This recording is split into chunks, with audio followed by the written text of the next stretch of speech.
beberapa wajahnya saya cukup familiar ya. BTW, saya ini anak Albons. Saya ini pakai Albons sampai umur 25 ya, 25 tahun saya gereja di sini. Tapi kemudian menikah dan mengawali kehidupan baru, dapatnya rumah KPR-nya saat ini di dekat Lebak Bulus. Jadi sekarang gerejanya lebih sering ke Stefanus, tapi keanggotaan saya tuh sebenarnya masih di sini, di si Albons. Jadi sebenarnya seneng banget bisa kembali ke sini gitu ya, nostalgia. Nanti kita kenalan lagi supaya lebih erat, lebih dekat gitu ya. Mungkin sebelum mulai materi aku pengen tahu dulu, kalau di tour yang aku dikasih nih, aku dapat info kalau teman-teman rentang usianya 18 sampai 30 gitu. Artinya apakah ada teman-teman yang masih SMA? Oh, banyak yang masih SMA. Kalau yang lagi gap year, tahu gap year nggak? Jadi dari SMA, oh ada. Jadi dari SMA mau masuk kuliah tapi ini dulu, apa namanya, nggak langsung gitu ya. Teman-teman yang kuliah masih banyak ya? Masih kuliah? Oh masih kuliah, mantap. Yang masih kuliah, masih di maba, ada yang maba? Oh ada yang maba, mulai dari maba, terus yang udah skripsi, ada yang udah skripsi? Yang lagi skripsi, lagi skripsi, oke. Yang sudah lulus kuliah? Oh nggak ada, oh jadi masih kuliah semua usia-usianya? Ada. Sudah lulus kuliah ada. Yang sudah bekerja ada? Ada juga. Yang sudah bekerja di kantor yang kedua? Ada. Oh udah sempat ngerasain resign gitu ya, dan kemudian memilih kantor kedua. Oke. Yang udah kerja di kantor ketiga? Oh enggak, berarti kebanyakan sampai kantor kedua ya. Oke, berarti lumayan lah. Aku juga berpikirnya pas nyiapin materi ini, teman-teman saat ini timeline hidupnya memang lagi di usia-usia ini gitu ya. Jadi berarti ekspektasiku tepat gitu ya.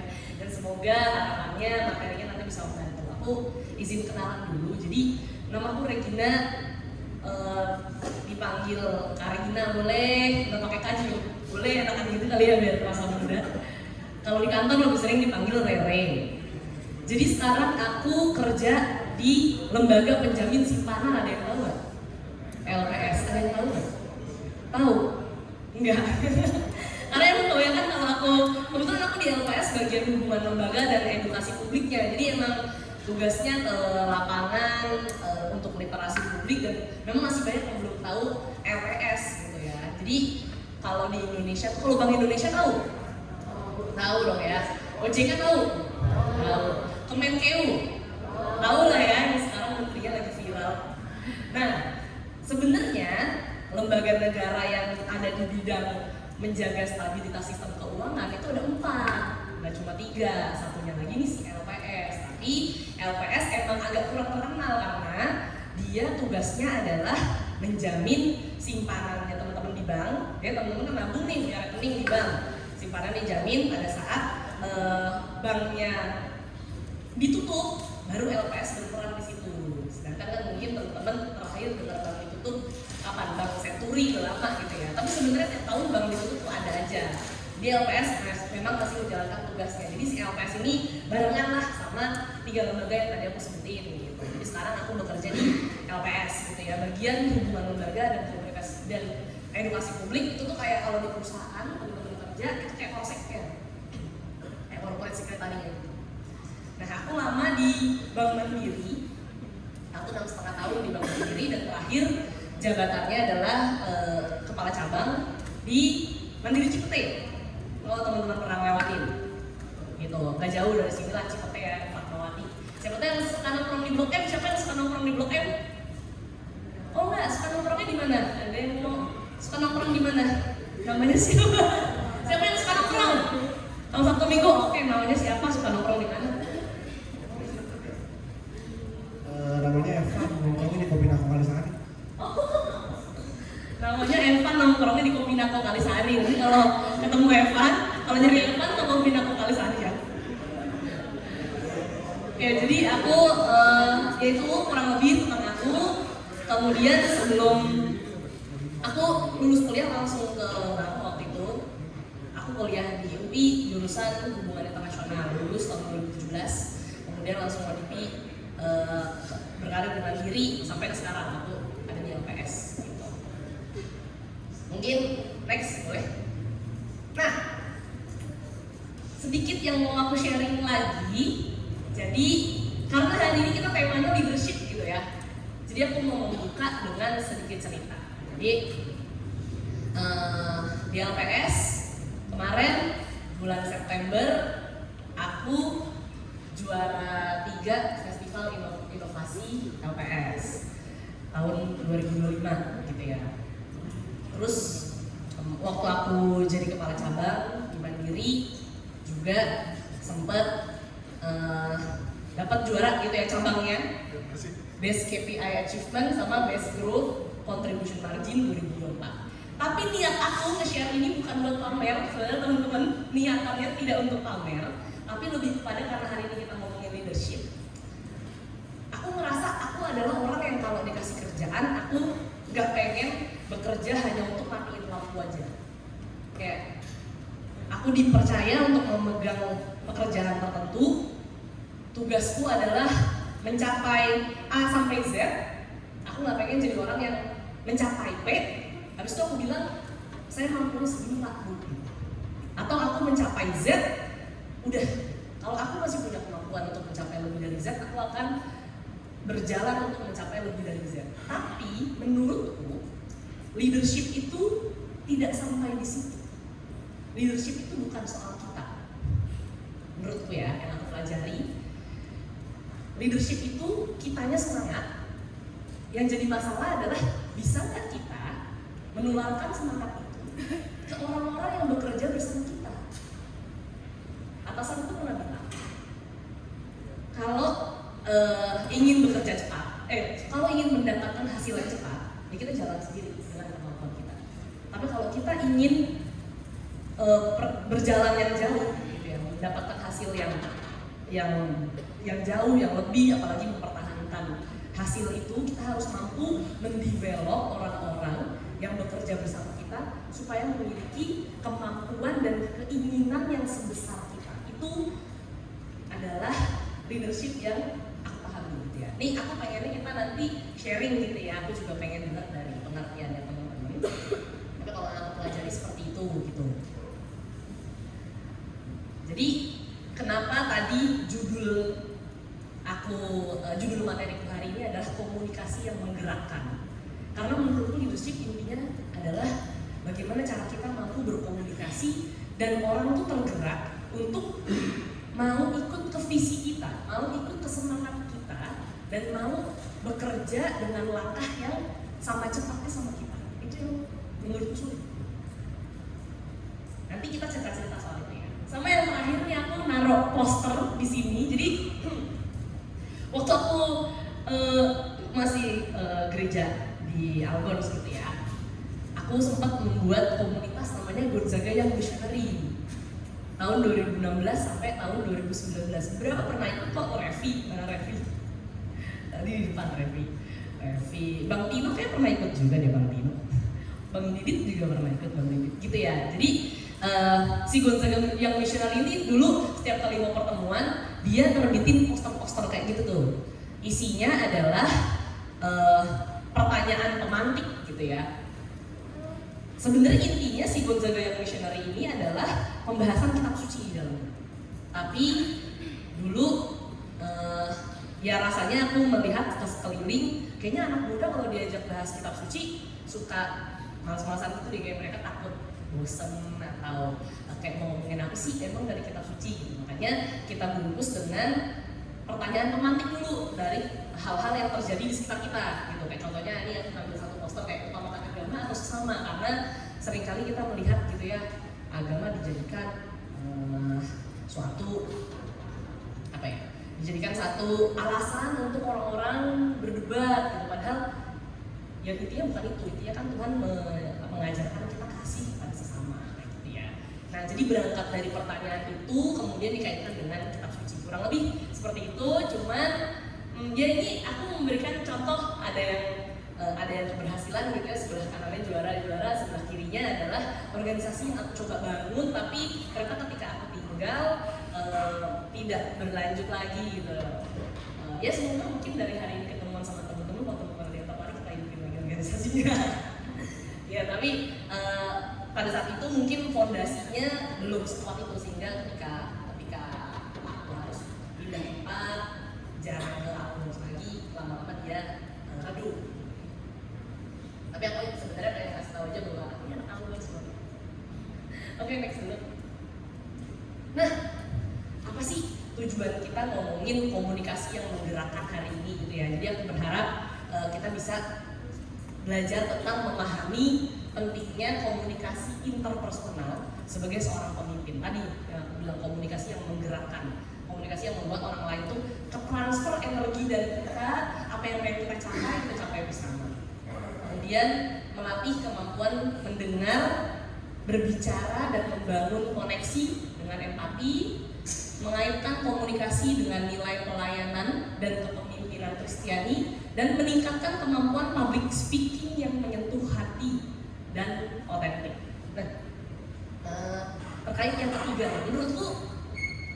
menurutku berorganisasi di lingkungan gereja atau komunitas, atau nggak cuma gereja sih sebenarnya, berorganisasi di kampus atau komunitas apapun, itu adalah tantangannya kita mampu atau enggak membuat orang lain punya semangat yang sama. Kenapa? Karena kalau di kantor kita digaji kan, mau nggak mau ya udah kita kerja profesional, kita disuruh sama atasan kita ya kita ngikutin. Tapi kalau di gereja, di komunitas ini kan lebih banyak seninya ya. Kita susah-susah gampang nih membuat orang-orang yang bekerja secara sukarela untuk terus terus aktif dalam organisasi ini.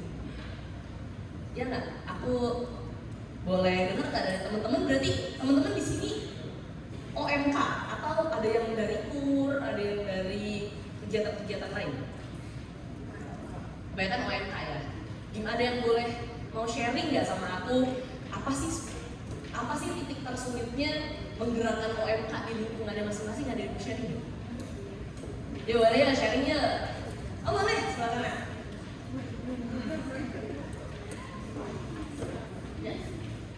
Boleh namanya siapa, terus OMK dari wilayah mana? Selamat pagi semuanya. Saya Clara dari lingkungan Kasius wilayah 6. Mungkin sedikit sharing. Aku setuju dengan pendapat kakak terkait Komunikasi. Tadi aku selalu tidak paham. Sampai kalah. Ya, jadi aku setuju terhadap pendapat kakak di mana kita ketika berada di dalam suatu perusahaan yang profesional, bersikap profesional di sebuah komunitas. Jadi ketika kita ada di sebuah komunitas itu kan kita tidak digaji, kita bekerja secara sukarela, dan apalagi kalau di gereja ini kan bentuknya pelayanan ya kan. Jadi ada dua perbedaan di situ, di mana kita leadership yang ditanamkan itu tuh juga berbeda gitu. Jadi kalau di perusahaan aja leadership yang harus kita tanamkan itu di mana kita harus mengajak rekan-rekan kita untuk develop, bukan menaruh ambisi kita aja. Cuman kadang kalau di gereja kita menaruh apa yang ada profesionalisme yang ada di suatu korporat itu dimasukkan ke dalam gereja gitu. Jadi terkadang lebih banyak memasukkan ambisi pribadi daripada ingin develop rekan-rekan. Jadi kurang lebih seperti itu sih kayak pengalaman yang mungkin pernah saya rasakan dalam gereja, dan itu mungkin yang harus lebih diperbaiki lagi karena kita kan sebuah komunitas dan pelayanan di mana punya kerendahan hati dan ketersediaan biar semangat yang kita bangun sebagai leader itu tersampaikan kepada rekan-rekan kita juga. Itu sih Kak. Thank you banget kalau akhirnya udah tangan dong buat kalau.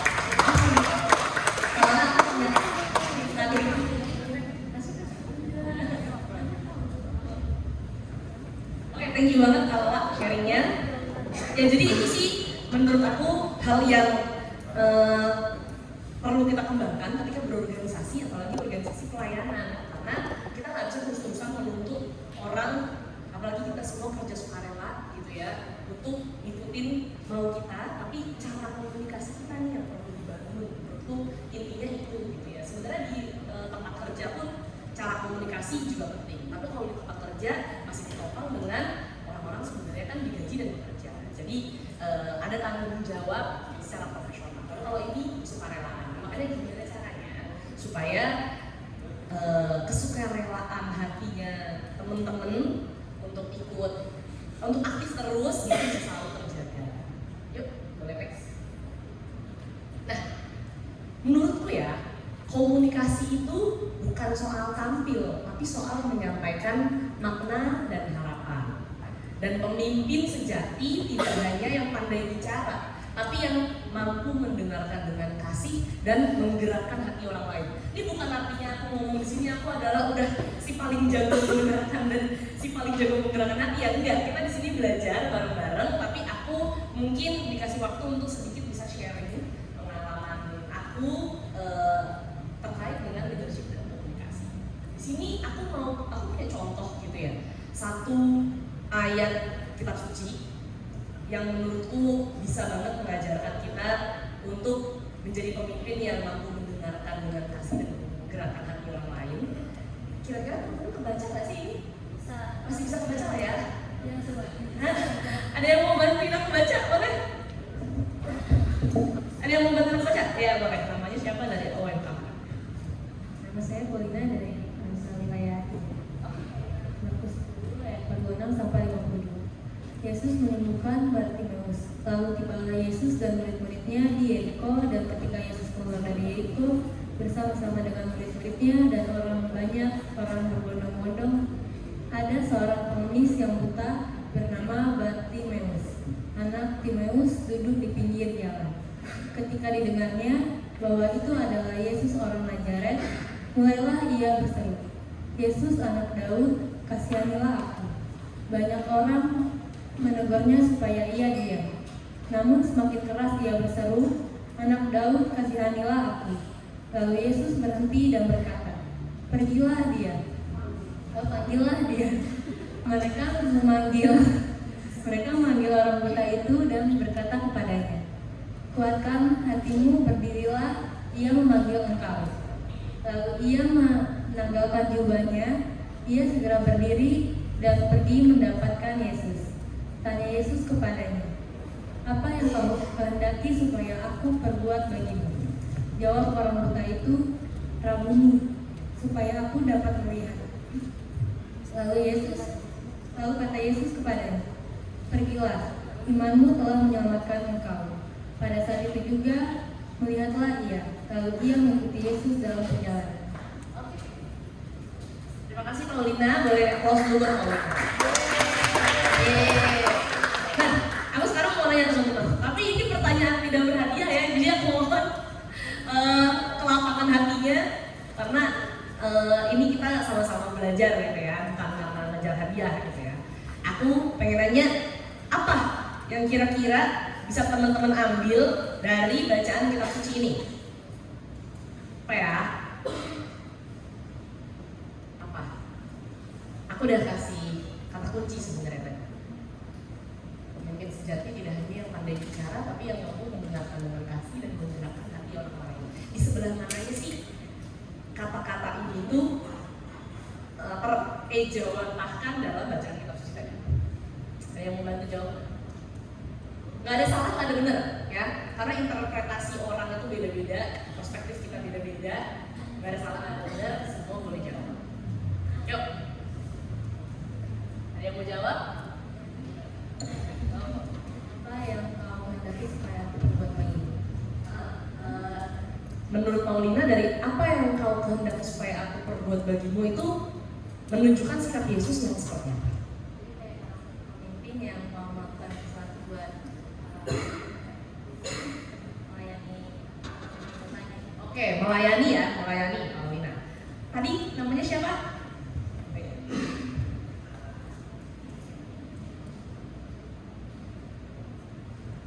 Terus nama saya Paskalis dari wilayah Lapang, lingkungan Santo Paulus. Yang bisa kita dapat menurut saya ini dari satu kata Yesus ada di situ, yaitu pergilah, imanmu telah menyelamatkan engkau. Nah dari situ saya dapat bahwa iman kita itu, bila kita mana memiliki iman yang kuat, pasti kita itu bakal diselamatkan oleh Tuhan. Nah, walaupun sesusah apa kesulitan yang dihadapi, mau dalam berorganisasi, dalam melakukan hal apapun, kalau kita punya iman yang kuat, kita percaya pada Tuhan, pasti itu bakal terasa lewat gitu, pasti bakal lewat gitu. Walaupun ya sudah saya bilang tadi, itu susah banget untuk dilewati, seperti itu. Oke, iman yang menguatkan kita. Boleh tepuk tangan buat Paskalis. Thank you, tadi aku dapat kata kunci sebagai pemimpin harus melayani, dan sebagai pemimpin harus punya, sebagai pemimpin dan anggota ya rasanya ya, kalau punya iman yang kuat supaya ketika kita menghadapi cobaan dalam suatu organisasi kita berserah dan nanti itu akan terlewati gitu ya. Tuhan akan membantu kita untuk melewati. Kalau aku pribadi yang aku dapat dari bacaan kitab suci ini adalah Tuhan Yesus, bahkan seorang Tuhan Yesus yang maha tahu aja, dia masih mau mendengar. Menurutku ya, yang aku dapat itu. Kenapa? Tuhan Yesus ini maha tahu nih. Tuhan Yesus sudah tahu bahwa ini orang sakitnya apa, itu udah tahu. Terus yang kedua, pengalamanku ketemu sama temen yang tunanetra gitu ya. Tunanetra itu cukup sangat terlihat gitu, maksudnya karena kita kalau melihat orang biasanya tatapan mata gitu kan, jadi sebenarnya mereka sangat terlihat.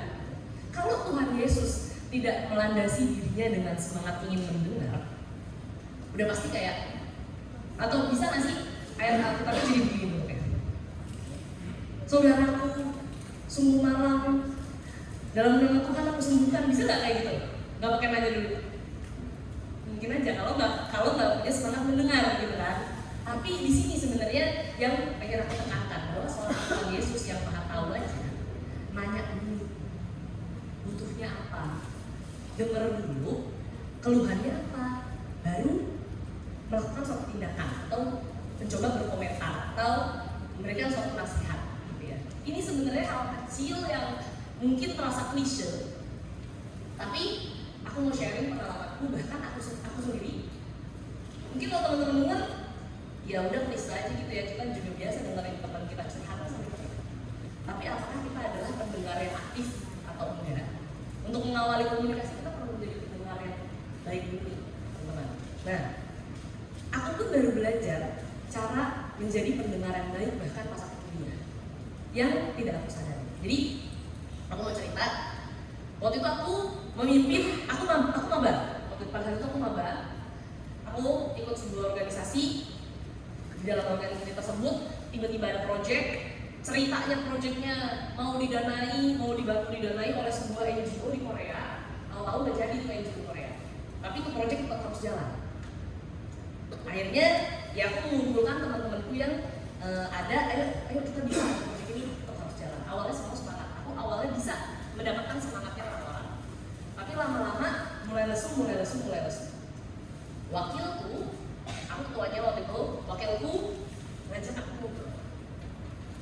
aku ngobrol, bla diskusi, sampai akhirnya dia bilang, "Rek, lu boleh nggak kasih masukan lo sesuatu? Kok gue ngerasa kalau diskusi sama lu tuh, gue belum bisa menyampaikan pendapat gue sampai selesai, tiba-tiba udah potong." Wakilku tuh menyampaikan seperti itu. Dan aku gak nyadar gitu, emang iya ya, gue kalau ngomong gitu ya. Tapi ya waktu itu aku terima gitu kan sarannya, masa sih gitu. Ya coba aja lo coba sadarin gitu kan. Terus udah diindepin dulu, habis itu besoknya aku mencoba mulai lebih aware ketika ngobrol sama orang. Dan ternyata bener, aku memang punya tendensi untuk sampai pada saat itu ya, sebelum aku menyadari dan kemudian aku belajar.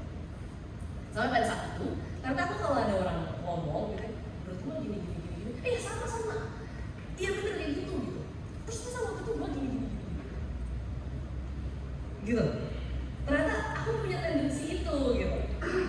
mungkin terbentuk dari nggak tahu, bisa jadi lingkungan kita, bisa jadi kita melihat cara orang terdekat kita berinteraksi seperti itu, dan ternyata terbawa, dan ternyata itu bukan cara mendengarkan atau menjadi seorang active listener yang baik. Coba, siapa tahu jangan-jangan teman-teman mengalami juga. Kan orang-orang sering bilang kayak biasanya pemimpin itu identik dengan yang jago ngomong gitu ya, komunikasi yang menggerakkan tuh kayak judul presentasi hari ini tuh kayak ekstrovert banget gitu kan, baru lama udah komunikasi. Nggak tahu teman-teman, sebenarnya ternyata yang mengalami masalah dengan komunikasi itu bukan cuma introvert. Dan katanya ini jadi seorang pemimpin harus jago ngomong, gimana nih kabar nih yang introvert? Enggak gitu. Ekstrovert kelemahannya kayak aku tadi, excited buat ngomong, tapi ternyata aku suka nyela ketika orang lain lagi ngomong belum selesai ngomongnya gitu, sehingga lama-lama orang males juga nih kalau dalam organisasi yang bekerja secara sukarela gitu. Dan itu ternyata baru aku pelajari pas aku kuliah, pas aku maba, aku baru sadar hal itu gitu. Jadi sebenarnya ekstrovert itu juga punya masalah dalam komunikasi, dan cara komunikasi yang baik itu bisa banget dipelajari, baik itu buat introvert maupun extrovert. Menurutku seperti itu. Boleh Max? Nah ini ya, tadi apa yang bisa dipelajari dari sikap Yesus, boleh klik. Active listening, mendengarkan untuk memahami dan mendengarkan sebagai bentuk pelayanan. Yesus mendengarkan dulu, kemudian baru melayani. Kemudian peka terhadap suasana dan audiens. Peka tuh sampai sekarang tuh ya masih menjadi sebuah karakter yang aku terus pelajari gitu ya. Karena memang terlahir menjadi orang yang peka gitu. Tapi nggak masalah teman-teman, selama kita masih mau belajar, selama kita masih merasa diri kita adalah gelas yang belum penuh, kita masih selalu bisa belajar gitu ya. Kemudian empati dan asertivitas. Tetap lembut, tapi juga tetap tegas, juga bisa tegas. Karena ketegasan itu membuat orang percaya dengan apa yang kita katakan gitu kan. Ajak gitu loh. Enggak mungkin sebaiknya kayaknya enggak. Kemudian baru memberikan feedback yang konstruktif, menguatkan tanpa menghakimi. Boleh next? Nah, biar nggak ngantuk dan biar nggak kedinginan, karena kayaknya tadi aku udah mulai ngeliat ada yang bergini-bergini. Kalau AC-nya kedinginan, mungkin bilang aja sama panitia ya, atau teman-teman juga dekat AC. Biar nggak kedinginan, aku mau mini game dulu. Aku mau mini game, teman-teman coba latihan mendengarkan. Karena dulu sebelum wakilku itu menyadarkan aku, kayaknya aku nggak pernah nih mencoba role play yang kayak gini, makanya aku sadar karena aku kalau ngomong suka nyelak ya. Tapi sejak dibenerin kayak gitu, aku sekarang lebih mindful sampai sekarang gitu ya. Kalau ada orang ngomong, aku udah nahan diri dulu nih. Sadar nih, gue nih nggak nyelak gitu. Nah, oke, jadi peserta berpasangan. Nah, berpasangannya jangan sama sebelahnya, karena kalau sama sebelahnya bisa jadi udah kenal gitu ya. Dan gue udah biasa dengerin gue curhat. Enggak, jangan. Coba ya. 1, 2, 3, 4, 5. 1, 2, 3, 4, 5. Nah, yang di sini pasangan sama yang sebelah sini. Luar sama luar, kedua sama kedua, 3 sama 3, 4 sama 4. Yuk, boleh duduk bersebelahan dulu yuk. Baris 1. Come on, baris 1. Sama ini. Terus 2 sama 2, 3 sama 3 gitu. Kakak 4 sama yang sebelah sana 4. Kalau 4 sebelah baju merah, baju merah juga. Mas, boleh sini mas. Kakak yang baju merah. Kakak aja deh, kakak aja. Kamu berarti ketiga ya, kamu kakaknya. Kakaknya boleh, kakaknya aja. Oke, sama baris kedua juga gitu. Kakak sama Mas Alis, Yuda, Nia sama kamu sama kakaknya. Sebelah sana masih 3 ya? Masih 3. Oh, di sebelah sini banyak nih.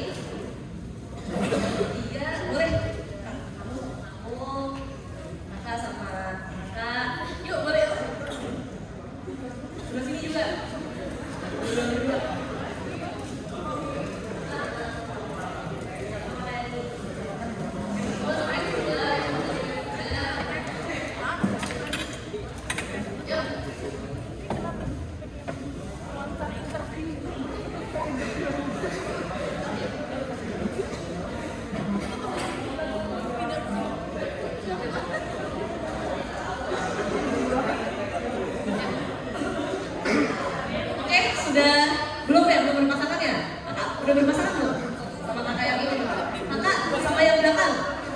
Kakak yang baju hijau. Sama ini, sama yang kakak baju hijau. Kakak baju hijau putih, sama kakak baju kotak-kotak. Yuk.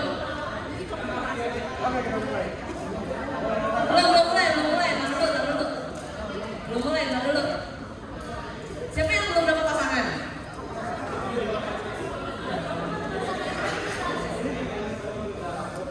Oh, yang ini ada 2. Yang ini ada 4.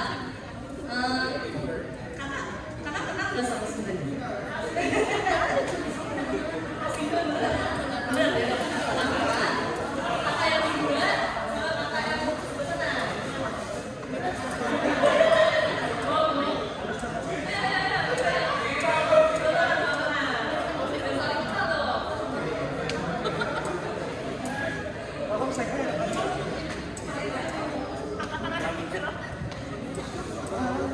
Oke, ini udah berdua ya.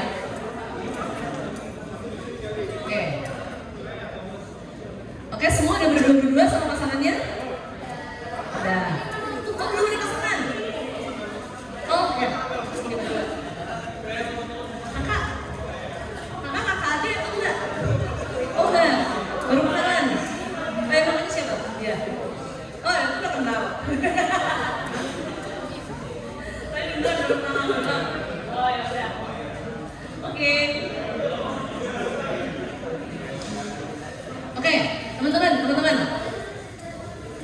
teman-teman, udah.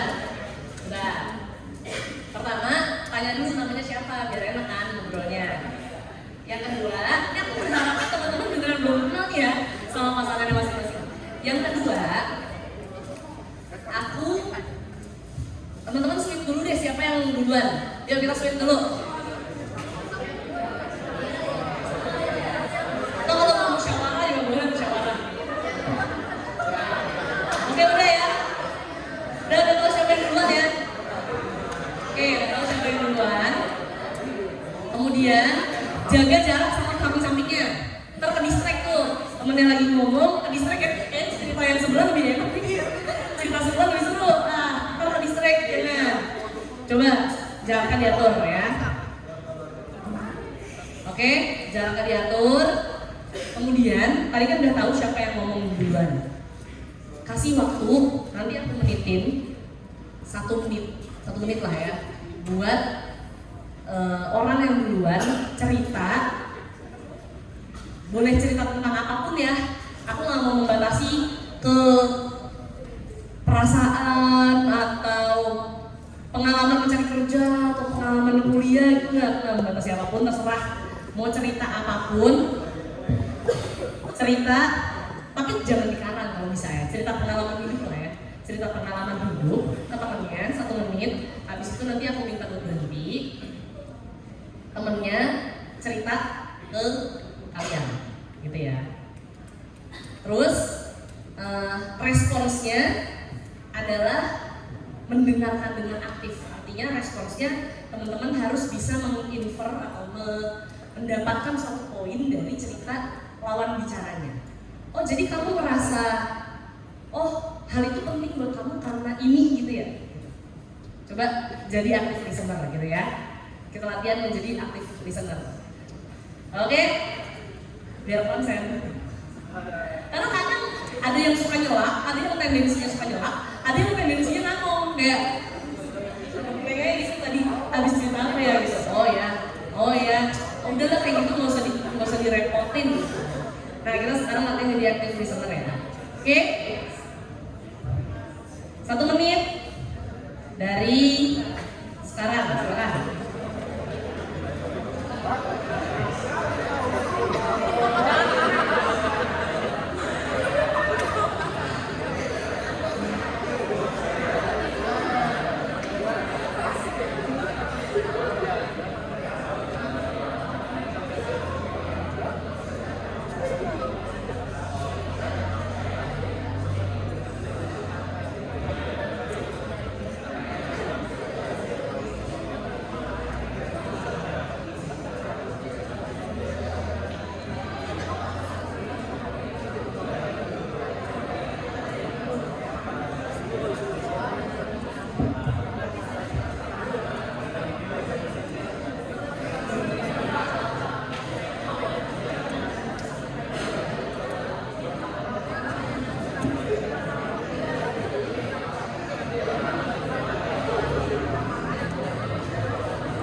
Gantian orang kedua cerita ya. Orang kedua mulai dari sekarang.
Oke, stop. Stop. Oh, masih seru nih. Ada yang udah kering, ada yang masih seru. Oke, stop dulu ya. Stop dulu, tepuk tangan dulu buat semuanya. Oke.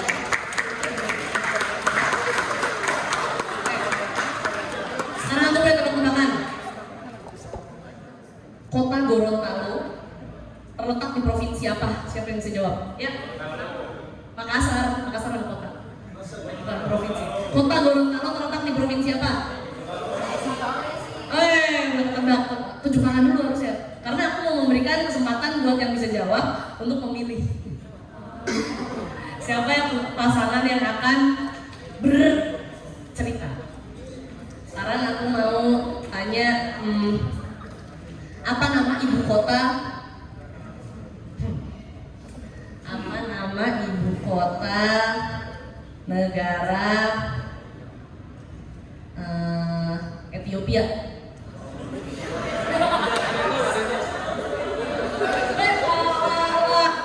Boleh kak, ada mic kan di situ ya? Iya. Cek dulu.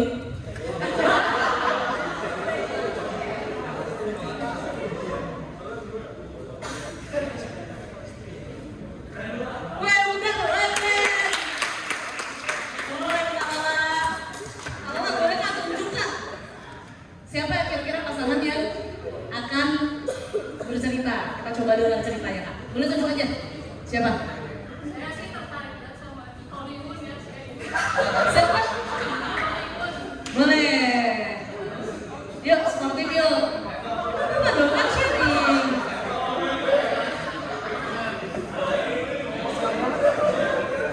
Ya, coba diceritain kak tadi apa yang kakak dapet ceritanya dari pasangannya. Jelasin dulu, nih Kak Niko ya namanya. Kak Niko jelasin dulu ceritanya sama kak siapa dan siapa, dari wilayah mana. Iya nggak apa-apa. Siapa, wilayah mana, terus cerita yang kakak dapet apa. Nanti aku tanya juga lawan bicaranya. Niko semangat Niko.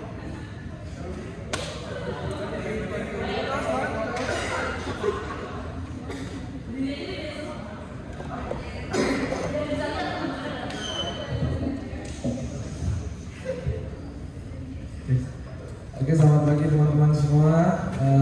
Nama gue.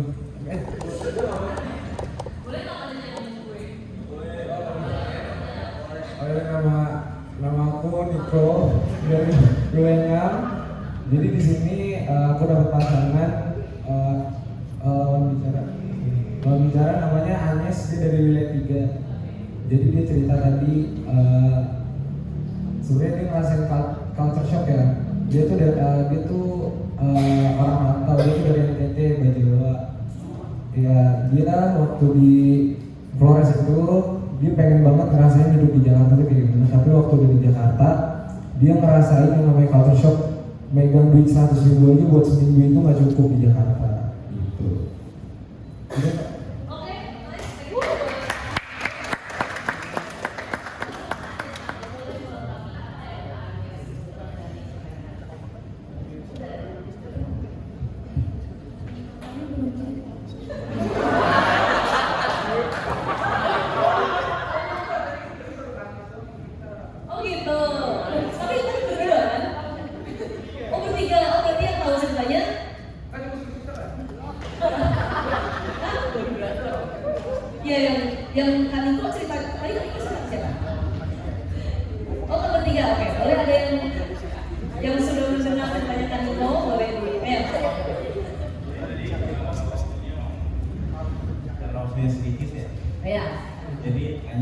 ceritanya lumayan panjang.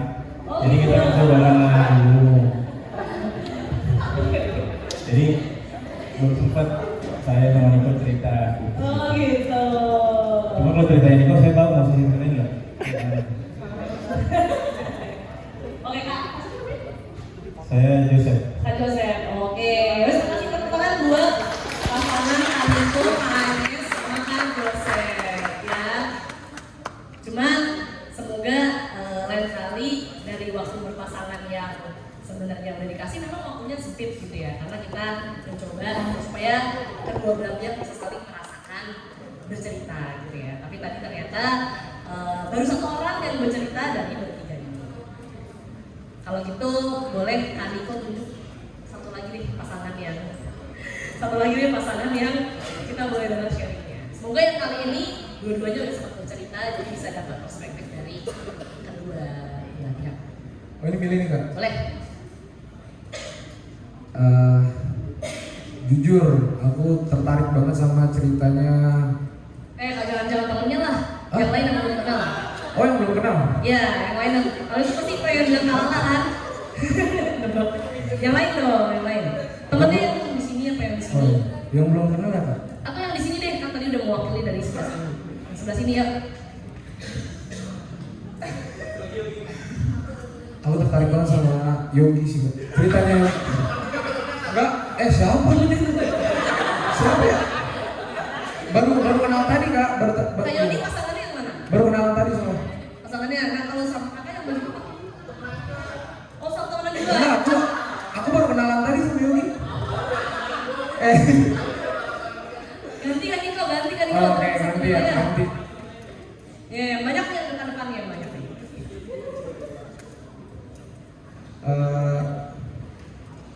Kalau tadi siapa bang namanya? Gak apa-apa kalau belum tahu namanya boleh sebut warna bajunya. Ini bang yang ini. Bang tadi siapa bang?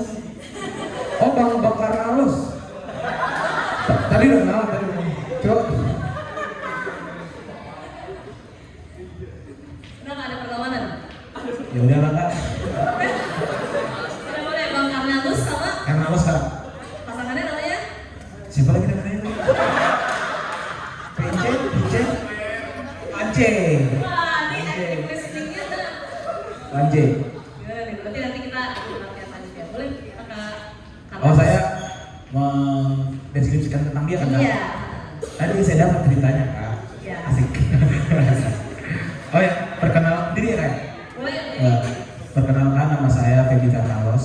Biasa dipanggil ya itu. Terus habis itu saya dari wilayah 4 lingkungan Andreas Kak. Oke. Terus tadi saya berkenalan sama Pance. Iya benar Pance Kak. Ya. Pance dari wilayah 3.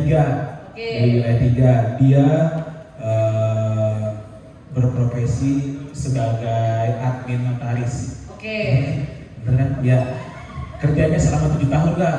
Oh gitu. Kerja selama 7 tahun. Terus kantornya di Cibinong. Jauh. Iya. Terus saya tanya kira-kira kamu, oke, kira-kira kamu mendalami atau mencintai nggak di pekerjaan kamu? Dia bilang mendalami dan merasa bertanggung jawab. Tapi karena menurut dia berseberangan gitu sama jurusan yang dia ambil pas kuliah. Berseberangan. Ya pas dia kuliah tuh dia mengambil jurusan manajemen. Oke. Benar? Nah itu kan itu aja. Oke, sip. Thank you Kak Feby. Apa sih boleh cerita sama Kak Feby? Halo, selamat siang semuanya. Siang. Nama saya dipanggil France. Saya dari wilayah 3. Tadi yang diceritain sama Carlos benar tentang saya. Ya. Kalau untuk Carlos sendiri sih garis besarnya aja ya, dia bekerjanya sebagai entertain. Lebih udah sih kalau Oh udah ada apa kira-kira tantangannya Feby sebagai seorang entertainer? nggak ada sih, tadi lebih ke pekerjaannya dia aja sih. Oh gitu. Udah ceritanya cuma itu doang Feby.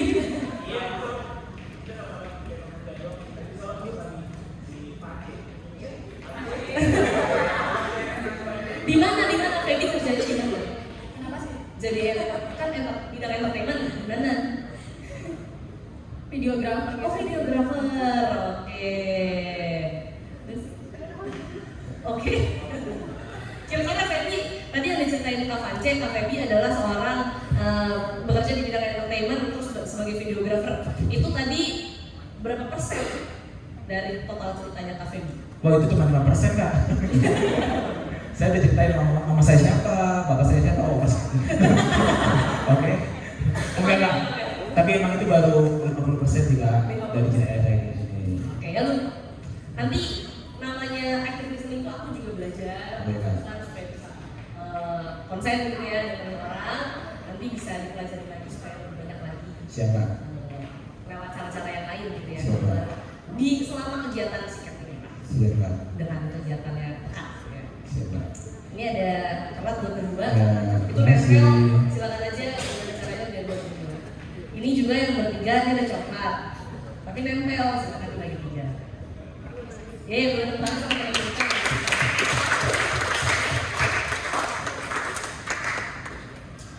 Ada nggak tadi yang pas lagi diceritain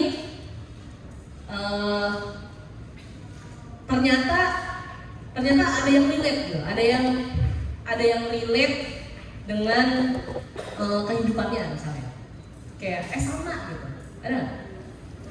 Sama, oh ada yang sama, ada yang relate gitu ya. Sama dari pekerjaan atau sama dari apa nih? Dari sisi mengatur waktu sih buat kuliah sama kegiatan Oh, sekolah SMA sama kegiatan-kegiatan luarnya. oh gitu. Tapi tadi pas lagi cerita, gitu nggak? Kayak sama banget, aku juga hektik banget, gitu nggak?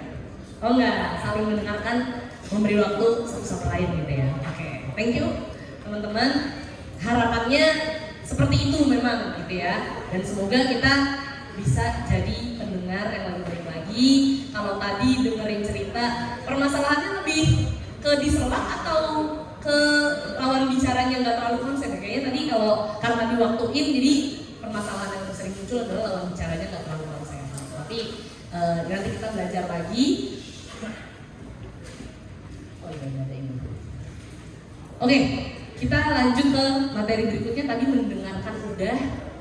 Sekarang aku mau ke pengantar untuk komunikasi ya. BTW ini yang duduknya pada belakang mau balik ke tempat duduk juga boleh. Dipersilakan.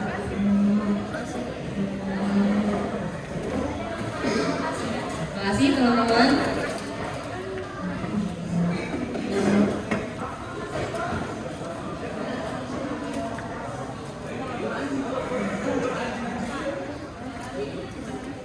Oke? Oke, boleh. Duduk. Oh ya, udah tebak-tebakan lagi deh, tebak-tebakan lagi deh. Ya, tebak-tebakan lagi ya.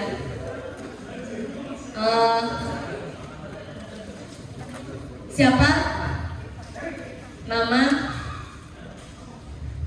kaisar Jepang yang memerintahkan Perang Dunia II? Ya, siapa namanya? Pas kalis ya? Kaisar Hirohito. Iya, benar. Tepuk sekali. Hirohito. Kita yang akan tebak-tebakan ya, biar langsung diam dan mendengarkan apa tuh tebak-tebakannya. Oke, jadi menurut John C. Maxwell ini bukan leader ya, dia bukan sosok leader. John C. Maxwell ini penulis buku. Banyak kok buku-bukunya Maxwell gitu ya, tapi aku nge-cite sedikit aja. Jadi katanya Maxwell, leader itu adalah orang yang tahu cara menentukan visi, terus dia juga memberikan contoh dalam tindakan, dan dia mampu menggerakkan komunitas gitu ya. Ini aku izin sharing cerita ya, Jadi waktu aku jadi kepala cabang gitu ya, itu tantangannya adalah aku berada di cabang yang aku diminta untuk menjadi kepala cabang di cabang yang sebelum-sebelumnya udah jarang menang juara-juara, pencapaiannya juga di bawah gitu. Aku berpikir tantangan utamanya adalah menggerakkan kembali semangat tim cabangnya sih. Karena memang biasanya orang-orang yang berada di tempat yang ya udahlah udah terbiasa nggak dilihat juga. Udahlah buat apa kita kerja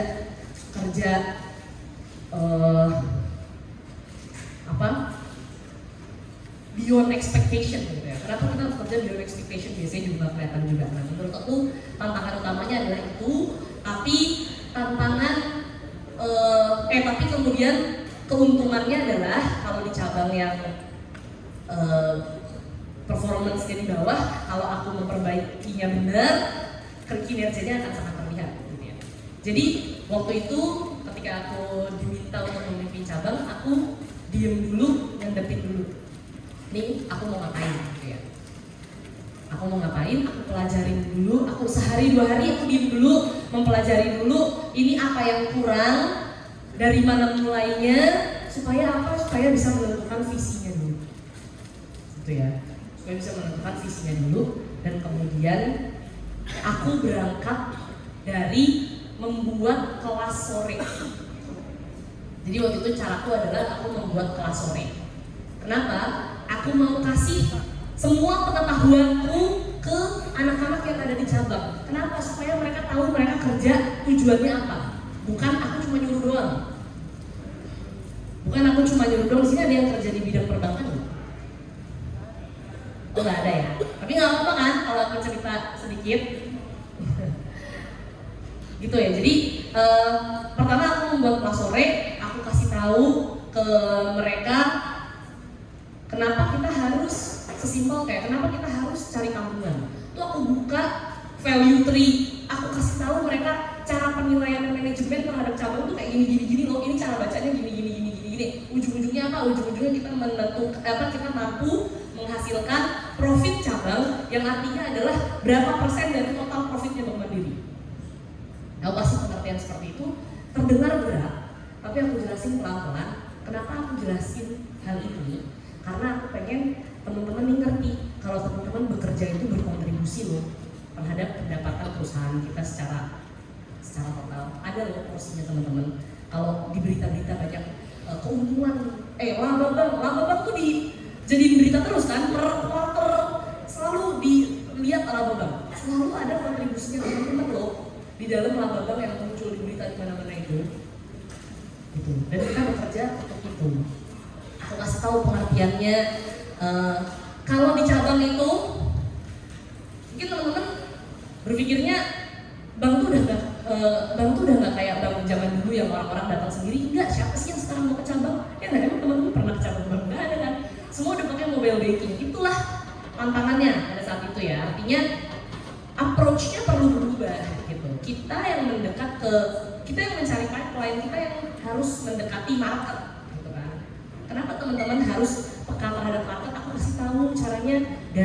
Ketika mereka udah ngerti, baru aku kasih tahu visinya. Kemudian yang kedua aku lakukan adalah aku bikin pemeringkatan. Jadi di cabangku ada whiteboard. Aku tanya kan, ini whiteboard biasanya dipakai buat apa? Gak ada tuh, biasanya buat nempel-nempel apa yang perlu ditempel aja, gak ada gunanya gitu kan. Jadi aku bikin kotak-kotak, nama-nama semua tim cabang gitu ya, ada 13 orang waktu itu, nama-nama. Terus targetnya cabang apa aja? Target cabang banyak banget, ada 20 biji. Udah mencapai target A, target B sampai X belum gitu kan. Nah, itu aku list. Ini yang kita bagi rata ya. Aku pegang gedeannya. Ini. Sisanya yang kecilan. Kalau gedean itu kan berarti dana pihak ketiga, total badu kredit gitu ya. Yang kecilannya adalah cara untuk mencapai itu. Misalnya berapa jumlah rekening dalam sehari, berapa pembukaan mobile banking, berapa calon nasabah yang mau KPR contoh misalnya gitu ya. Nah, ini yang kecil-kecilannya aku bagi ke teman-teman. Di bulan pertama yang semangat yang CS doang. Karena ya tentunya yang lain belum merasa bahwa itu menjadi tugas dia gitu kan. Tapi kemudian aku berpikir, aku diskusi sama bosku ya gimana ya caranya untuk menggerakkan teman-teman yang lain gitu. Berarti poinnya harus ditambah sehingga kalau mereka mencapai secara total poinnya tuh bisa setara nih sama gimana caranya supaya poinnya bisa setara, produknya apa aja yang bisa dikejar. Jadi aku bagi, kayak contohnya teman-teman yang di bidang satpam misalnya. Sebenarnya kan bukan tugas satpam ya, nyari pembukaan rekening baru. Tapi aku kasih insentif kalau teman-teman satpam mau membuka rekening baru, aku kasih insentif berupa uang waktu itu ya. Dari kalau cabang tuh punya uang bebas, uang petty cash. Aku kasih insentif, poinnya lebih gede daripada teman-teman CS yang udah biasa bukain rekening. Dan ternyata itu nge-boost teman-teman untuk mau menjalankan itu. Jadi intinya pemeringkatannya berjalan dengan baik. Gitu. Nah nanti aku itu juga bagian dari apa yang mau aku sampaikan gitu ya. Salah satu komponen dalam berkomunikasi, di mana kalau komunikasi yang menggerakkan itu adalah komunikasi yang jelas. Contoh, teman-teman sering dengar nggak sih kata-kata kayak gini? Ayo dong, organisasi kita harus lebih kompak, harus lebih solid. Apa arti kompak sama arti solid?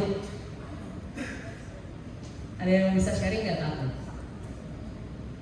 Nah, itulah maksudnya ada hal-hal yang kayak abstrak gitu kan, lebih kompak, lebih solid. Tapi kalau misalnya dibilangnya kayak, ayo yuk, kita ngumpul yuk setiap 2 minggu sekali yuk, nanti kita ngumpul, udah bawa apa misalnya, untuk persiapan ke depan. Nanti kita ngumpul jam segini ya, nanti kita diskusi deh kalau yang telat kita apain nih, misalnya gitu. Kita membuat persetujuan tersendiri gitu. Itu sebenarnya kan mendorong kekompakan, tapi lebih action plan-nya lebih ada, lebih jelas apa yang mau dicapai gitu. Itu sih sebenarnya yang aku coba terapkan ketika memimpin cabang waktu itu, dan ketika sekarang juga menjalankan pekerjaanku yang sebenarnya very dulu untuk dilakukan di organisasi dalam pelayanan gitu ya. Nah, aku nge-cite sebuah buku gitu ya, karena kita mau ngomongin komunikasi yang menggerakkan. Aku ngerasa perlu membawa sebuah sumber literatur kepada teman-teman supaya aku ngomongin nggak ngawang gitu ya. Ada yang udah pernah baca buku ini? Belum? Kalau belum, alhamdulillah. Kalau belum, ya udah ada yang rangkumin gitu ya. Kalau udah baca, ntar udah tahu gitu. Kalau apa nih udah aku rangkumin buat teman-teman. Jadi buku ini memberikan tips gitu ya. Tips gimana caranya supaya cara komunikasi kita itu mampu menggerakkan, mampu membuat orang lain ikut mau drive action gitu, mau melakukan tindakan yang kita harapkan gitu. Dia memberikan tipsnya gitu ya. Ini beberapa kata-kata dalam bahasa Inggris karena itu sitasi langsung dari bukunya, tapi sudah aku berikan makna di bawahnya. Pertama, gunakan bahasa identitas yang menegaskan siapa mereka. Bahasa identitas tuh misalnya kayak, hai teman-teman OMK semuanya. Itu kan identitas kan, teman-teman adalah orang muda Katolik. Itu identitas. Berikan alasan yang bermakna, build purpose. Katanya Gen Z itu kalau nyari tempat kerja harus yang berpurpose. Katanya Gen Z sekarang lebih peduli dengan tempat kerja yang membuat mereka merasa pekerjaannya itu bermakna. Kalau pekerjaannya nggak bermakna, mereka agak males-malesan gitu katanya. Jadi pernah aku ikut training how to deal with Gen Z gitu ya, pokoknya trainingnya. Padahal kayaknya juga belum jauh-jauh amat sama Gen Z gitu. Tapi itu aku dapat training itu, tapi intinya yang aku dapat itu. Jadi misalnya kita nih sebagai atasan harus bisa menanamkan purpose, menumbuhkan purpose dalam diri mereka. Sama sebenarnya dalam berkomunikasi ya, kasih tahu aja kenapanya. Kenapa sih kita harus kayak gini? Ya karena tujuannya ini. Itu kan lebih membuat, itu kan komunikasi yang lebih transparan ya. Kita jadi tahu tujuan kita. Sama kayak yang tadi aku sebelumnya cerita yang aku lakukan di cabang. Kenapa sih teman-teman harus mencapai target? Ya karena itu adalah bagian dari cara kita berkontribusi terhadap laba perusahaan secara total yang nantinya akan kembali ke bonusnya teman-teman misalnya gitu. Yang ngasih tahu kenapanya, membuat pesan merasa personal dan mengundang keterlibatan serta berikan emosi yang positif. Nah, Ada yang mau bantuin aku nggak? Coba perbaikin kalimat ini. Teman-teman OMK nanti bantu panitia Natal ya. Ada yang mau bantu aku nggak? Mau perbaiki kalimat ini berdasarkan tips-tips di atas. Yuk, coba dibantu ya. Oke, Mas Alis.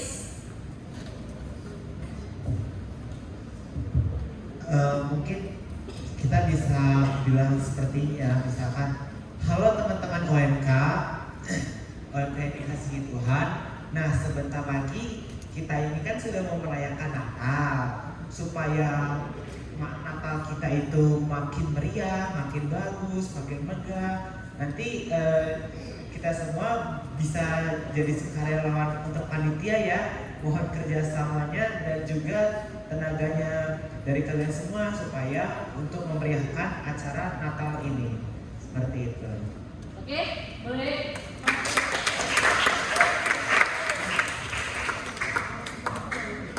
Thank you ya Mas Alis sharingnya. Kakak namanya siapa yang baju merah? Dua-duanya baju merah. Ronald mau nolongin nggak kalau aku bilangnya gini? Ronald, itu anak-anak OMK ntar bantuin kita ya di panitia Natal. Mau abis itu aku tinggal pergi gitu. Pokoknya bantuin aja, nanti datang aja gitu. Mungkin nggak dulu berpikir apa, karena kalau kita kayak gitu doang tanpa tahu harus ngapain juga kita harus datang gitu. Oke, thank you Ronald. Tapi kalau aku ngomongnya gini, Ronald, aku butuh bantuan nih. Kita kan Natal udah deket ya. Terus ada lomba ini nih, pohon Natal, dekorasi Natal terbaik, Ronald. Kan teman-teman muda, yang anak-anak muda, teman-teman OMK kan semangat, idenya banyak, butuh bantuannya nih, soalnya dilombain. Terus nanti hadiahnya lumayan. Selain itu juga diumumin langsung di depan gereja buat wilayah kita. Mau minta tolong karena kasih tahu teman-teman yang lain dong yang dari OMK supaya bantu datang ya. Nanti lebih mau ikut sih, soalnya kita lebih jelas juga kita ikut itu harus ngapain dan ngapain kegiatan apa aja. Oke, thank you Ronald. Terus boleh tepuk tangan buat Ronald. Makasih banyak. Tadi Mas Alis juga udah bantu gitu ya. Jadi itu salah satu tipsnya, berkomunikasi, cara kita memilih kata-kata, cara kita membuat orang lain merasa terlibat. Yang rinciannya kita lanjutin di slide selanjutnya. Nih, ini bukan quote siapa-siapa, ini menurut aku ya. Kata-kata bisa menyembuhkan atau melukai. Tugas pemimpin adalah memilih kata-kata yang menumbuhkan. Gitu. Nah, si buku Magic Word by Jonah Berger ini dia memberikan 6 tips gitu ya, 6 tips gimana caranya supaya komunikasi kita tuh lebih menggerakkan, lebih jelas dan lebih mendorong untuk orang lain meskipun tidak ada keuntungan secara finansial gitu ya. Itu kan yang kita butuhkan dalam organisasi karena nggak mendapatkan keuntungan secara finansial ya. Pertama, similarity. Kalau di sini kata-katanya adalah employees whose linguistic style was more similar, bla bla bla, were 3 times more likely to be promoted. Tapi kita nggak lagi ngomongin soal promosi pekerjaan. Aku mencoba menerapkannya dalam pelayanan. Jadi similarity itu maksudnya menyatu dalam bahasa dan perasaan orang yang diajak bicara. Contoh, siapa yang di sini yang sering nongkrong di Jaksel? Oh nggak ada. Niko, kayaknya anak nongkrong. Niko?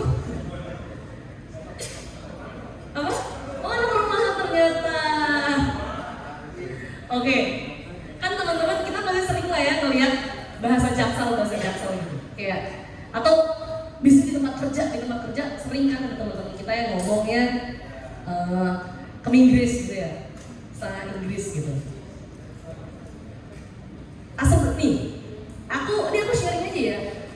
Aku juga sebenarnya ya bisa lah ya bahasa Inggris dikit-dikit gitu ya. Tapi kalau diajak ngomong sama orang yang ke Inggris gitu, entah kenapa aku merasa agak tertekan juga sih. Kayak apa namanya? Ya kalau mau ngomong Inggris, ngomong Indonesia gitu loh. Kayak aku agak bingung untuk memasukkan kalau lagi ngomong Inggris itu yang mana yang enak buat dimasukinnya nih di bahasa Inggris gitu. Mungkin itu juga kenapa kita harus menyatu dalam bahasa dan perasaan orang yang diajak bicara. Kalau enggak, lawan bicaranya nih lumayan tertekan juga nih. Misalnya kayak kita ngomongin pekerjaan gitu ya. Tadi teman-teman ketika lagi berdua. Terus teman-teman yang satu kerja di bidang manajemen gitu tadi ya. Satu manajemen, satu entertainment gitu ya. Kalau misalnya bahasannya kayak terus kalau apa namanya di bidang entertainment itu biasanya kerjanya biasanya 9 to 5 nggak sih? Biasanya 9 to 5 nggak sih kerjanya gitu. Terus kalau kerja di bidang misalnya gini, entertainment itu kalau Sabtu Minggu juga kadang sering masuk ya. Terus kayak jadi kamu nggak punya waktu buat istirahat tuh kalau Sabtu Minggu masuk gitu. Terus kamu kapan nongkrongnya? Atau kayak terus kalau misalnya Sabtu Minggu masuk nanti kalau misalnya ada ngumpul OMK gimana misalnya gitu. Maksudnya pertanyaannya nih antara satu orang dengan yang lainnya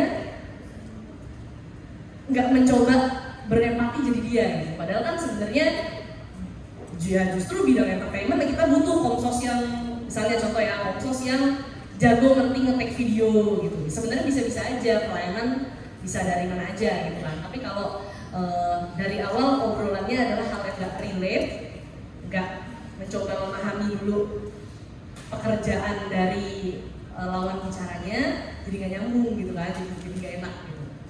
Sebenarnya itu yang similarity ini bisa dilakukan ketika kita udah mencoba mendengar secara aktif itu tadi.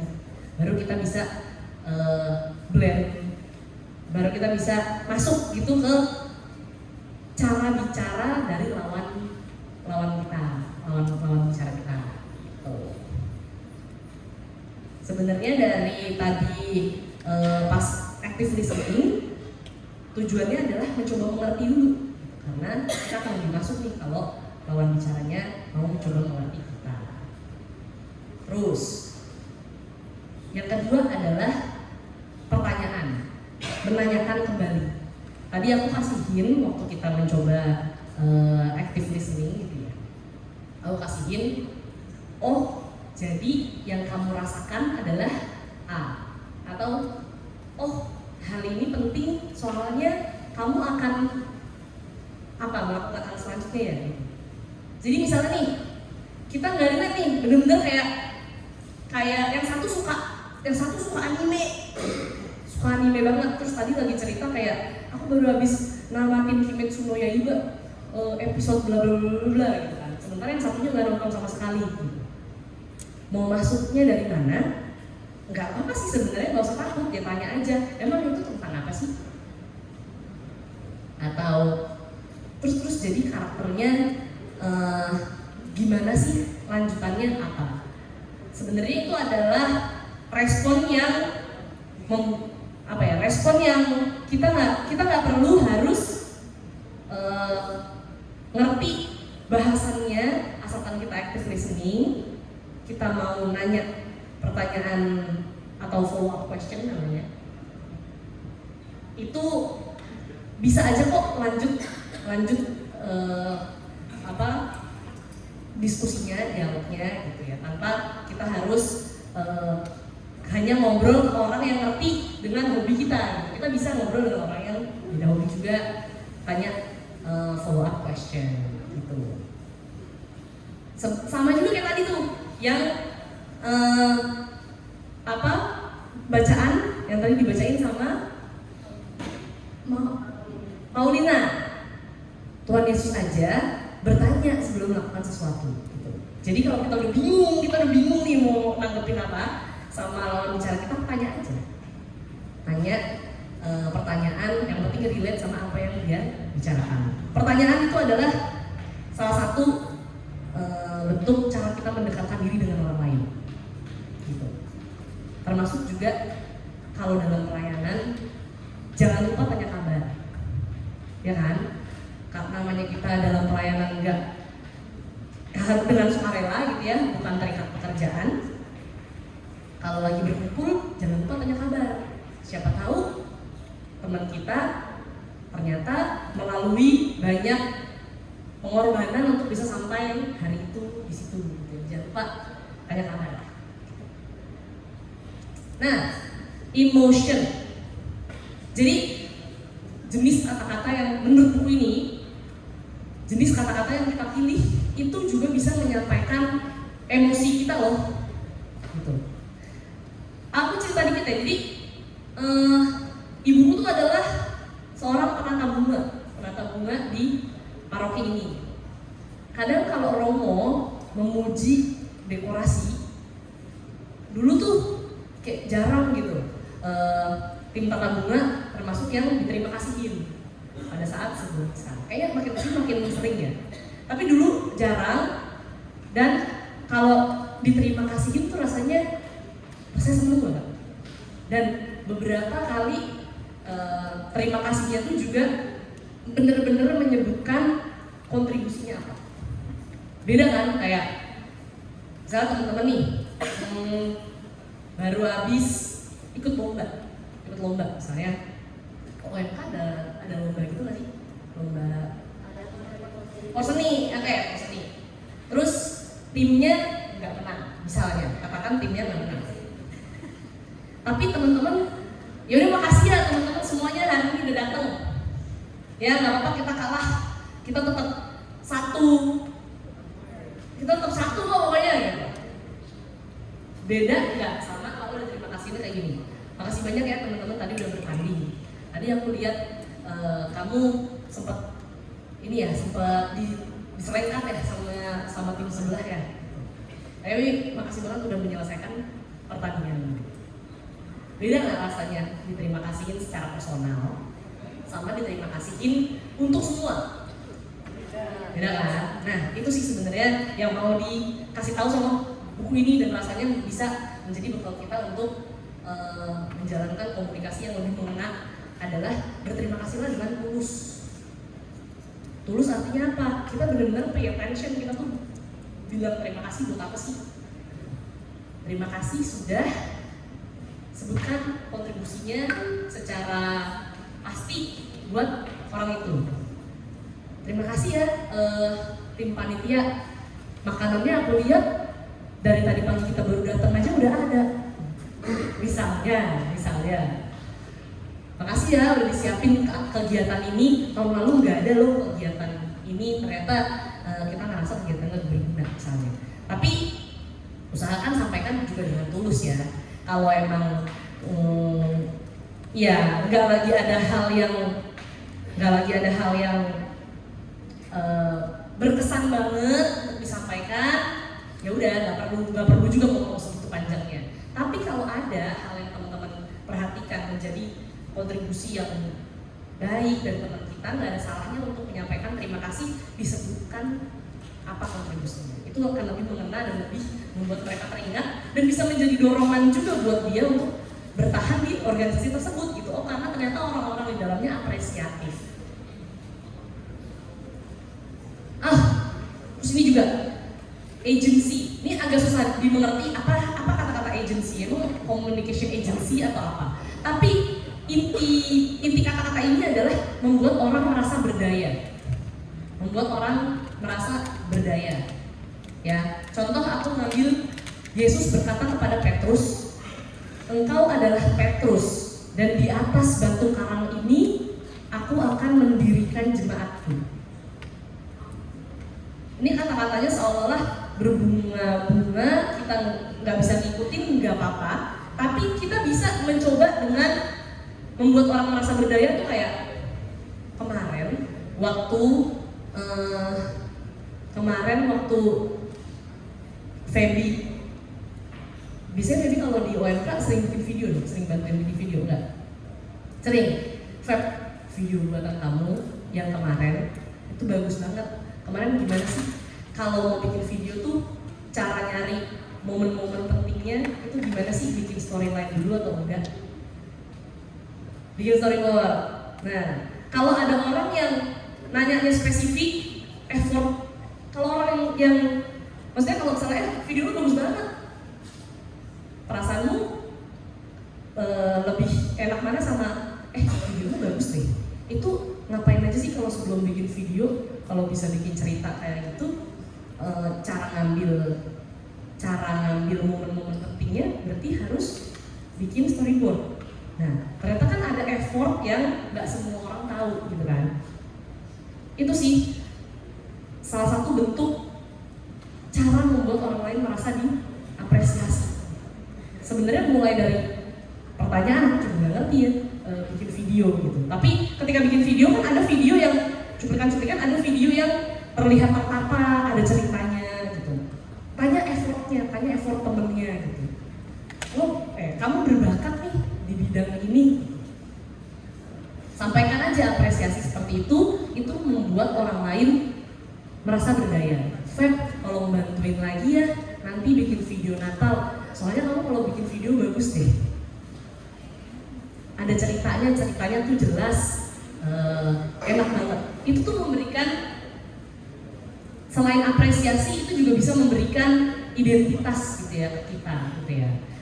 Oh, selama ini aku nggak tahu kalau hal ini ternyata berarti ya. Aku pikir emang ya udah kalau mau bikin video emang pasti bikin storyboard, itu hal yang biasa aja. Tapi bisa jadi buat orang lain itu hal yang nggak biasa aja gitu kan. Nggak semua orang bisa. Dan ketika kita bisa mengapresiasi orang lain, itu membuat mereka punya identitas baru. Sama aja kayak kalau dulu aku belajar sosiologi gitu ya, ada yang namanya labeling. Jadi kalau ada anak yang suka telat, terus orang lain bilang, kalau dia mah bilang aja sama dia janjiannya jam 10, padahal mulai jam 9, soalnya dia kan orangnya suka telat. Jadi kayak identitas yang kita buat melekat, identitas negatif yang kita buat melekat sama dia, itu hati-hati, ya dia akan nggak merasa punya kebutuhan untuk berubah juga dari sikap yang suka telat itu. Toh teman-temanku udah tahu kok kalau misalnya aku suka telat gitu kan. Labeling, nah ini kebalikan dari teori labeling itu tadi gitu, bahwa kita mengapresiasi yang membuat orang lain merasa punya identitas baru, itu namanya agency. Kemudian ini confidence ini maksudnya adalah ketegasan. Itu tadi ya, kalau ya kita harus jelas dulu tujuannya apa dalam berorganisasi, supaya kalau belum jelas tujuannya ya coba dicari bareng-bareng tujuannya apa, supaya ketika teman-teman ngomong atau menggerakkan timnya tuh nggak tentang aja gitu, nggak kayak apa sih ini, jadi tujuannya tadi apa sih, kayak nggak jelas gitu kan. Itulah kenapa sebuah tujuan harus ditentukan dulu bareng-bareng sama timnya, baru dijalankan supaya nggak kebingungan sendiri pada saat menjelaskan atau meminta orang lain untuk berpartisipasi. Nah, ini yang tadi menurutku ini sih yang paling penting gitu ya. Gunakan versi konkret untuk menjelaskan apa yang mau kita tuju ketimbang abstract language. Aku bisa aja bilang contoh gitu ya ke tim cabangku pada saat itu gitu ya. Ayo ya, kita semua harus jadi juara. Bulan ini kita harus capai target. Tapi nggak jelas apa yang dilakuin. Yang nggak akan sampai ke sana juga. Gitu. Makanya harus diperjelas, dikasih action plan. Bahasa yang digunakan action plan. Kalau teman-teman punya term yang lain, silakan aja.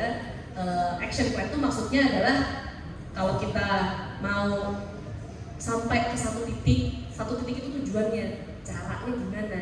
Nah, lebih enak kalau dalam organisasi, sampaikan cara untuk mencapai ke sana. Caranya gimana? Kita mau menang lomba porseni, bisa nggak kita latihan setiap hari Sabtu? Bentrok nggak jadwalnya? Bisa di mana latihannya? Kalau siapa lagi gak bisa main, siapa yang bisa gantiin? Terus setiap kali latihan kita coba deh setiap 2 minggu sekali kita sparring lawan wilayah lain. Contoh, jadi ada tahapan-tahapannya untuk mencapai satu tujuan tertentu. Jadi kalau ngomong lebih enak kalau daripada pakai versi abstrak yang orang-orang bingung, mendingan dikonkretin dulu aksinya apa dan dijalankan satu-satu. Ini udah mau selesai. Jadi ini tambahannya sebenarnya. Kalau dari tips-tips komunikasi yang menggerakkannya sudah, tapi ini tambahannya.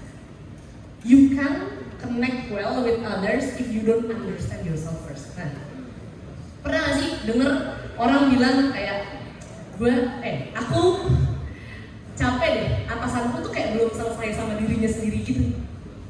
Pernah denger gak kayak gitu?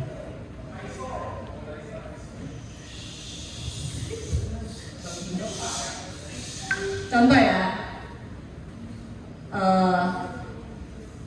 ya menurutku kita baru bisa melayani orang lain dengan baik kalau kita udah selesai sama diri kita sendiri. Balik lagi tadi Kak Lala bilang,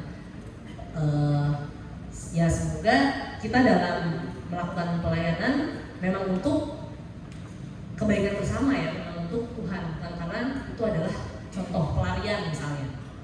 Kayak bosan di rumah, di kantor, begitu-begitu aja, udahlah pelariannya kesini. Ya nggak apa-apa juga kalau dijadiin pelarian, tapi tidak untuk menjadi ambisi pribadi. Jangan baper terus kemudian ngerasa orang-orang nggak ada yang sesemangat saya, cuma saya doang yang semangat di sini.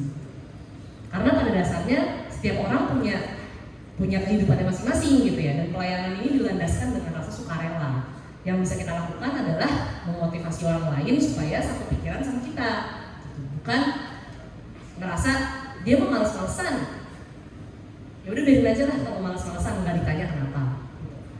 Ingat bahwa dalam pelayanan ini adalah organisasi sukarela, jadi dibangunnya dari kepedulian, bukan keinginan untuk bukan dengan paksaan orang lain harus selalu sesemangat kita gitu. Kurang lebih seperti itu. Kemarin pas lagi pulang aku aku lihat di Reels, ini kata-katanya lucu. Salah satu privilege di kantor, punya atasan yang kaya raya, keluarganya harmonis. Jadi di kantor dia bahagia terus, sedangkan pekerjaan adalah segalanya dalam hidup. Ini ya maksudnya kestabilan emosi menurutku ya. Kestabilan emosi itu membantu banget buat kita lebih bisa mengerti orang lain gitu ya. Lebih mau terbuka untuk menghargai orang lain gitu. Lebih mau melapangkan hati kalau orang lain diajak nggak mau, ya udah gitu. Nanti coba lagi. Bukan diajak sekali nggak mau, ya udahlah nggak usah diajak lagi, dia mau males-malesan. Nggak gitu ya. Walaupun tidak selalu ini bukan berarti di sini ada dia ngomong kaya raya terus kita harus kaya dulu, kita harus stabil secara ekonomi dulu baru melayani, ya juga. Enggak semua kedewasaan tumbuh linear dengan kemampuan finansial gitu ya. Enggak. Tapi kalau misalnya kita kalaupun kita nggak memiliki itu, ya kita bangun kedewasaan emosi kita dengan cara yang lain gitu. Tapi ya intinya dalam berorganisasi semoga kita tidak menjadikan apa ya? Kita jangan menjadikan ambisi pribadi untuk membuat orang lain berjalan bersama kita. Gitu. Kita harus menguasai diri kita dulu nih, menguasai diri kita dulu, selesai dengan diri kita dan keinginan kita, baru kemudian kita memimpin. Itu nanti hasilnya yang aku lihat lebih bisa menggerakkan orang lain ketimbang memasukkan emosi pribadi ke dalam sesuatu dan pada akhirnya ngerasa kita nggak mencapai tujuan itu karena orang-orang nggak ada yang satu visi sama saya. Padahal bukan itu kesalahannya, bukan di sana. Kesalahannya bukan di orang lain, tapi bisa jadi di diri kita sendiri. Jadi ya banyak-banyak introspeksi. Kalau menganggap temennya nyebelin, coba dipikir-pikir lagi apakah benar dia nyebelin atau ya mungkin sayanya aja yang waktu itu lagi bad mood, datang ke organisasi emang udah dalam keadaan bad mood, jadi ketemu sama dia terus dia ngomong nyentil apa sedikit, saya jadi baper.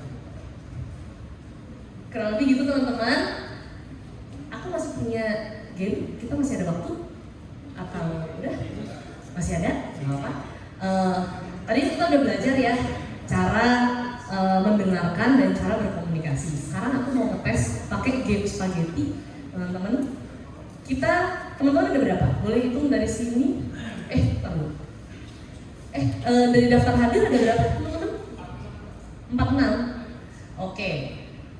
Berarti bisa dibagi ke ada yang 12, ada yang 11 ya? Atau satu kelompoknya 8 aja deh. Jadi ada yang 8, ada yang 9. Boleh hitung 1 sampai 9 ya dari sini. 5. 5. 6, 7, 8, 9, 10. 9, 1, 2, 3, 4, 5, 6, 7, 9, 1, 3, 3,